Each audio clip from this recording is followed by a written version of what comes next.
Geneviève.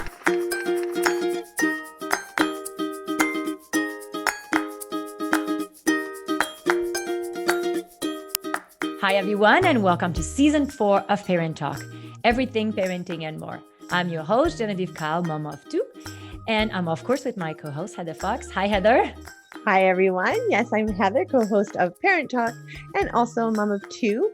We are looking forward to another chance to learn and grow alongside our children. And of course, that means we have another fantastic guest. Yes. So today we're talking about the Juggling Mother, hangs-on during COVID. And we're excited to have with us Dr. Amanda Watson. Dr. Amanda Watson is an author, lecturer in sociology and anthropology at Simon Fraser University in British Columbia, and a mom of two. Hi, Amanda. Hi, nice to be here. We're really lucky to have you with us today. I think today we're talking about a subject that I'm myself juggling a lot of things every day. And I think a lot of moms going to actually see themselves or hear themselves in this podcast. And I'm sure Heather can probably say the same thing also. I think we're two busy mom here, right? Definitely. So first question for you, Amanda, today. Aren't all juggling mothers these days? Or is there something special about the juggling mother in your book? Well, that's a good way to start. I think, yes, I think you'd be hard pressed to find a mother who would not describe her role as a little bit overwhelming at times and filled with lots of balls to keep in the air. And that's because we ask a lot of mothers in terms of organizing family life in our society, right? It's administrative work, it's care work.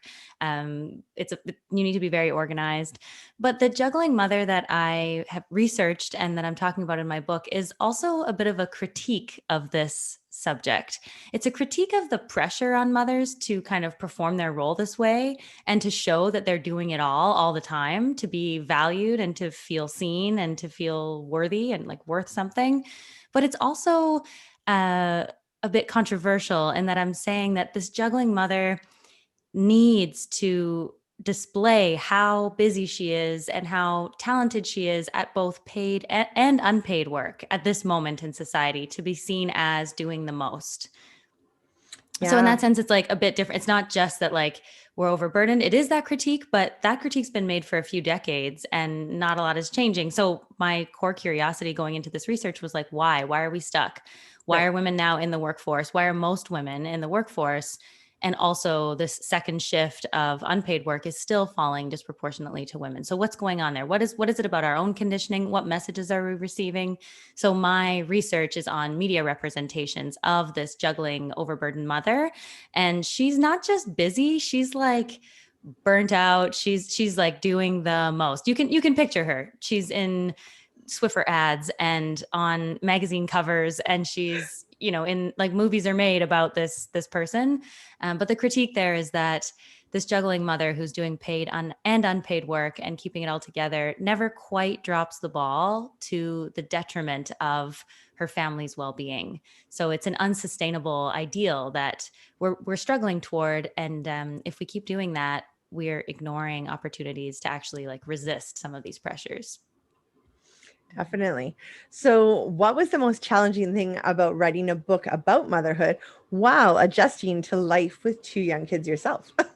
This is a fun little reflection. I think if you had asked me at the time, I probably would have said something like carving out the space, carving out the mental space. I think when writing something or working on any kind of creative project, like even, as entrepreneurs, like there are times when you need to just close the door and be with your own thoughts and really get at those like big picture things you're trying to say. And that takes like a self-centeredness. It takes, like a kind of focus that I think motherhood doesn't allow. Like motherhood is like the door's open, like the bathroom door is open, like you're all often like you need to be accessible because you have this responsibility, especially when you're at home with little kids.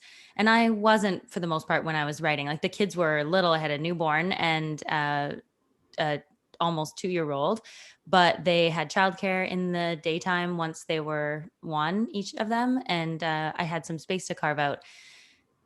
But I think like looking back, what I think was the most challenging is that I was writing about the kind of tensions that we feel and fight against, and especially if you're in like a heterosexual relationship and you're trying to shift the load, and you're trying to renegotiate often like how you're seeing, what you're like, the invisible work that you do, the emotional work, the mental load that we're all becoming familiar with.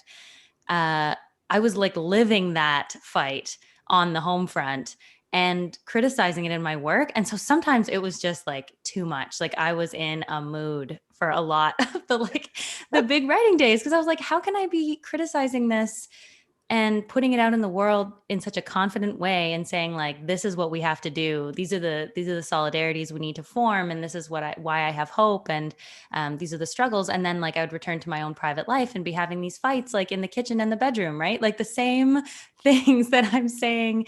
On the one hand, like I felt like I just couldn't live the kind of feminist utopian vision that I was advocating for, because I still live in this world, like in any kind of individual partnership, we're not just going to be able to critique our way out of the conditioning that we have all been privy to, and that we still are subject to, the real pressures that we face at work and socially. That was real tough. It still is. My partner, like bless his heart, is a good sport, because we're always renegotiating like based on whatever I'm reading about that day. Well, I can hear you. I can hear you here. Each time I'm reading something, I say to my husband, this is fantastic. We're going to do this like that. And then life comes, right? And yeah. And like your own feelings, your own traumas, like it's just messy. children feelings, Yes. Pressure, Yes. pressure, That's so pressure. true. So how can mothers who might be overworked resist the pressure in real ways? Do you have example of this in popular media? Yeah, this is something I'm always searching for in my own life, because I think we're at this moment where, especially as white women, we realize that we haven't done enough in terms of advocating for families on the margins, and changing the conditions, that we're working in and doing our unpaid work in and our paid work in. So it involves, I think, like a lot of unlearning. And I've been listening to your show for a while now. Like you have expert guests who say things like, there's no silver bullet solution. We have to unlearn these kind of constructs, these ways we think about motherhood. But something that always gives me kind of a boost, especially in COVID, because like we all need a social boost and can't get it, is connecting with other moms. And I'm not just saying this to suck up to you guys because you provide such a forum. It's not just that. It's just, I would like try to think about, policy changes. I can make you a list of a dozen policy changes that would help, with gender equity, and that would help mothers and families, and that would level the playing field for families and for kids in schools, like universal and affordable childcare and that kind of thing, and supports for when you're out of the workforce. But when I connected with other women on this like fight that I was having on the home front, or as my colleague calls it, in frontline heterosexualities, I felt a little bit more empowered, like 1 ounce more empowered to like continue that fight, to continue reshaping my own thoughts about my own worth and how I relate to other parents, to like sort of take down the competitiveness a little bit, like take down the wall between my family and other families, realize that those feelings about wanting to present a certain way are normal, because we live in a society of scarcity, right? Like it's hard to keep up as a family. It's normal that we're all kind of desperate to keep up, but the other families aren't the enemy either. Like we're all doing this. We're all stuck like in this hustle. Mm-hmm. So I do think that like we need allies and we need solidarity. It's sort of like social organizing 101. Because anytime I like returned from a walk with a girlfriend or something, I felt renewed in my convictions, and that I wasn't alone, and that I could handle it. Like if I have a spirited child and I'm starting to kind of act out my own childhood, parent-child bullshit on my kid, like that can feel like the weight of the world. And then you go for tea with someone who's like, oh yeah, like that totally happened. And then it's okay. It's like, it's okay. Like that, the weight is lifted. And so I just think that like for all the critique I make that's structural, I mean, about the institutions, the public institutions and the policies that we should change, I also think that I have hope in the allyship that can be created between mothers in these normal everyday interactions that really have the power to kind of like recondition us toward what we feel is important. Mm-hmm. Excellent. So, with COVID-19 changing family life so dramatically for so many families, how are the mothers in particular facing additional pressure to resist coming undone? Yeah, that's real. And I'm like really grateful that we have data now Mhm. that says that, like, I mean, it's no surprise that nobody in this call is surprised that mothers are disproportionately feeling stress and anxiety and depression. But I think there was quite a bit of surprise when mothers suddenly left the workforce, when women left the workforce more than men in the spring. And then the additional shock, I think, came when researchers realized that women weren't returning at the same rates. And so it wasn't just like their industries, but something about needing to shift their labor to take care of the sudden need to be like homeschooling, or, you know, like really focusing on that unpaid work in the home. So I think that maybe surprised people, because we thought we like to think of ourselves as a progressive society that doesn't tie women to that unpaid work in the same way that we used to when we expected women to only do unpaid work. And I don't mean only like it's a small job. It's a full-time job to do that unpaid motherhood work. But now we expect this additional thing, and suddenly the paid work was gone, and we expect mothers to pivot. So part of like the expectation is that women will like fill the gaps that we need them to fill.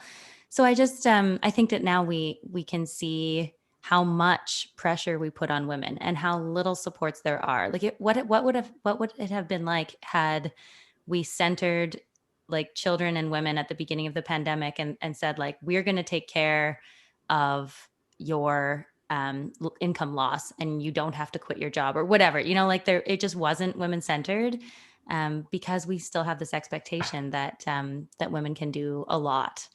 I'm in shock. Like in May, I had like a mental breakdown because the daycare's closed and I was teaching full time. And I was like, so at what point is someone going to call me and say, you can go on leave again or something? Like, am I going to get a magic phone call? Because how am I supposed to do this? And people are still doing that. Yeah. Now my kids are back in daycare in BC, but like, we know people in other provinces and in the US, like that's not the case necessarily. So I think we're seeing a lot of evidence that women are falling apart. Oh, absolutely, absolutely. What is your hope for families in the future then, or how do we get there? Oh man, so on the like optimism of allyship and connecting with other women, I think part of why that's so hard is because of how busy our nuclear family lives are, and because of the way we live them in these like independent houses. I know not everybody does, like some people live communally and they live in a co-op situation or whatever, but it's certainly not easy to do that. And that's the weird thing to do, right? Like the normal thing to do is for you to pair up with somebody in a dyad and reproduce and live in that system. And of course, there are many examples of how that's not the case, but that seems to be the expectation. So I think if we were being more family friendly, if I had to like close my eyes and dream, I would dream of more opportunities for connections between parents. That would probably mean that they're working less. So it probably means like shorter work weeks or shorter work days for everybody, to everybody's benefit, so that there are opportunities to be like chatting at the park, before dinner or whatever. But also that we live a little bit differently. Like I think about friends of mine and family that live in Metro Vancouver. Like I have a lot of friends and family here. I grew up here, and so did my partner. So, we have a safety net, but we don't see each other very often. Like life is just on its track, and it's hard to ask for help at the times that you need it, when you just need to run and have a shower. I'm not going to call my parents from Coquitlam to come to East Van so that I can just like go for a dog walk by myself and decompress. I imagine a world where that is easier, and where and the related thing is that then asking for help doesn't become so difficult and feel like such a burden on another person, because it's not so disruptive to their already busy schedules. Mhm. Definitely. So, what about fathers? What role can we expect them to play in shifting the workload that is disproportionately put on moms? There's some good research out there on ways to incentivize fathers. And we kind of know now that there's been a shift in attitude. Like more fathers of the like newest generation of fathers express a desire to spend more time with their children and to have a feminist kind of relationship or like an equitable share of the load. Even though we know that that attitude has been expressed, the workload isn't shifting.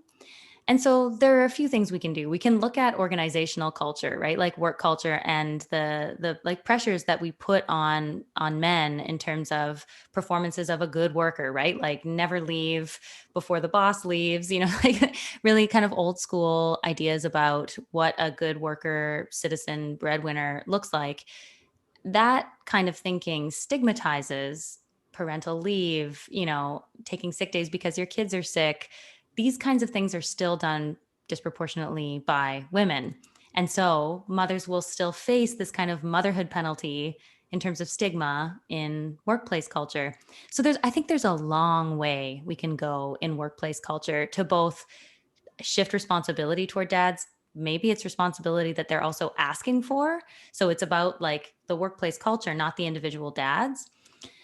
But also, like, it's going to require some willingness to live in tension in your relationships with maybe your partner, or if you're a single parent, you know, like your support network, because it's going to feel uncomfortable. Like, I think we still live in a patriarchal society. Even as we negotiate equitable relationships with each other, there are still roles and values that we might gravitate toward by default based on like the expectations that were set, you know, at such a young age. And there's plenty of research that shows that that's still the case.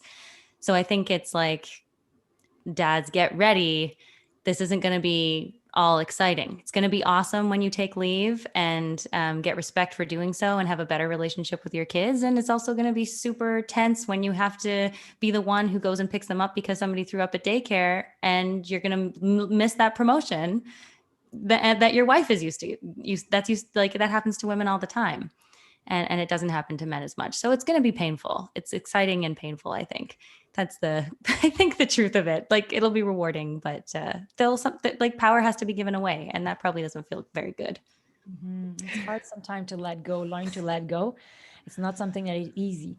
So I'm hearing here, so to bring a little bit of solution to all those juggling mothers, I'm hearing communication, I'm hearing self-care, go for a walk. If you can have someone around you support you, it's great. I know with COVID, this is really hard right now because yeah, your neighbor that usually you would exchange, let's say, some time with the kids, or your kids will go and visit them. Now it's not happening, right? Yeah.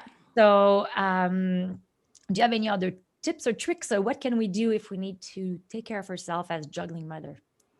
Well, I don't know if this is universal, and this is just anecdotal. It's not based on my research, but my own brain in COVID has revealed itself to be quite a nasty place at times. I think because when like the anxiety came on, especially at the very beginning and in the fall, and now the kind of like depression of not having our social needs met for so long, and like fear of new variants and whatnot is like with us. It has forced a kind of what does my brain soup look like to the forefront. And so for me, it's like, this is going to sound really basic, but thinking about the self shame that I do as a parent and just as a person and as a worker. And so if I think about, so like a tip is self compassion, I guess. Like self-care is really important. I definitely need, you know, that time for myself and to move my body and things like that. Like, you know, getting connected with the things that work for you, and then trying to modify them to fit with COVID. Of course, that's a good strategy. But for me, like, even if I'm doing all those things right, sometimes it doesn't work. Like sometimes it just like, I'm stuck unless I'm actually like hearing the voice inside and giving it some compassion and saying like, oh, that negative self-talk about how you dropped off the kids this morning has got to go. You were tired and you were stressed and they were giving you the gears, and that's why it happened. And let's think about that and let's let it go. Like that shame can't last throughout the day, or we're going to come undone even further by dinner. Like we have to talk to ourselves with kindness, like the way we would talk to a friend. But I don't think that's the voice of many of us inside if we're brought up in this world.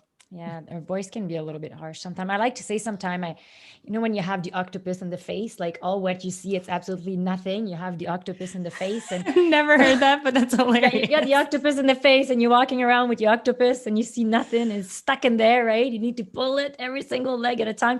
But why I'm saying this, it's sometimes I even like to say it's 15 minutes at a time. When you're tired, the kids it was a tantrum after tantrum, and it was hard, and then you get outside, and then it rained, or your kid vomited on you, and then there's some days like this. It's just like really, like seriously, you get at work, your client yells at you, whatever, like 15 minutes at a time, and reset that 15 minutes and start again. I find for me it works. That's really smart. It's true. That's how small the increments need to be, because that is how long it takes for everything to explode. Yeah. Take a deep breath. For me, like take a really 3 deep breath. It really relaxes my nervous system. Like everything come down, like, 3 big one for me. Sometimes I go hide in the bathroom to do this at work, and it really works. I don't know, Heather. Yes. Totally guilty. Good tips. Yeah. That's just science. That's totally true. Yeah. This afternoon, I locked myself in the bathroom for 5 minutes. I'm like, okay. Yeah, that's why like Mom people needs need 5 a minutes. locked bathroom door when you have kids. Where Like are the you, Mommy? bathroom door needs a lock. Where are you, Mommy? I'm in the washroom. Can I come in? Nope. Sorry. I'll be out in a minute. Been there. Oh yeah. Well, that's good. That's good. Oh. I think for all of us, you mother that are listening to us, and if you hear yourself like, oh my gosh, and you can laugh at what we're saying, so it's probably because you actually can see yourself, or and it's okay. It's okay to feel like that, like feeling overwhelmed, and just let it go, and just reminding yourself to let it go. And I love what you said, Amanda. It's like self-compassion. And I have to, even myself, the first one to actually remind myself that, yes. Mm-hmm. Just know that it's too much work too. Like we're asking women to do too much work. So if you feel like it's too much work, that's just because you're in touch with what you're doing and what your needs are. Like you're not alone. It's too much. So we're just surviving. We're just surviving right now. Like that, yep. Well, Amanda, we can find you on our panel of experts at parenttalk.ca. Where else can we find you?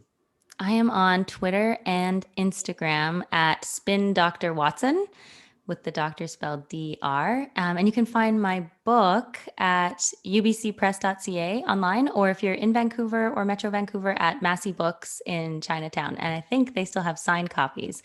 So that's cool. Or you can just call your favorite local bookshop and say that you want to order the book called The Juggling Mother, Coming Undone in the Age of Anxiety, and they will order it for you. You don't have to pay for shipping. You can go pick it up and support local.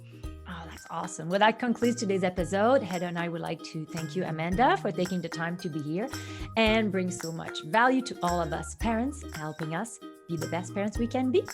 Thank you so much. This was a pleasure. So nice to meet you in person. Yes. So for all our listeners, if you have a question or you would like to join us on our show as a guest or as an expert, please visit the Contact Us section on our website at parenttalk.ca. Follow us on Instagram, Facebook, and now on YouTube at Parent Talk TV. Of course, you can always subscribe directly to this podcast, or subscribe directly on our YouTube channel, Parent Talk TV, and on our website at parenttalk.ca. We hope you enjoyed today's episode, and we're inviting you to share it on your social media. As we all know, parenting can be hard, so remember, it's important to laugh, keep learning, cherish your village, and be true to yourself. So thank you for listening, and have a great week. Bye.